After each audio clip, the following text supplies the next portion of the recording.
Ladies and gentlemen, this is Miss Grand International 2025. Good day pageant lovers! Isa sa mga pinaka-nakakaagaw ng spotlight kagabi sa Miss Grand Philippines Preliminary Competition ay walang iba kundi ang former Binibini at ngayon ay Miss Grand Pampanga, Emma Tiglao. At grabe mga kaibigan, masasabi ko talaga na ito ang pinakapasabog na evening gown performance ng gabi. Paglabas pa lang ni Emma sa stage, ramdam na ramdam mo agad yung commanding presence niya. Hindi lang siya basta lumakad, she owned the entire runway. Yung gown na suot niya, ibang level, fresh, bago at kakaiba sa mga nakita natin kagabi. The cut, the details at yung pagka-modern ng design at nagbigay ng new perspective sa evening gown competition. Hindi ito typical na design, may boldness, may artistry at may risk-taking factor na talagang nagbunga ng malakas na impact. At syempre, sino pa ba ang kayang magdala nito kundi si Emma Tiglao?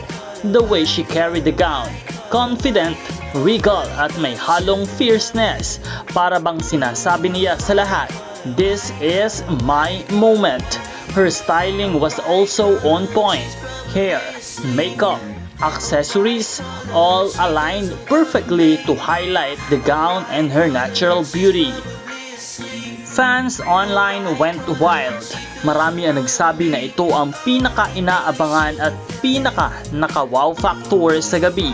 Hindi lang siya basta candidate, kundi isang true pageant veteran na kayang sumabog at magbigay ng bago sa paningin ng audience.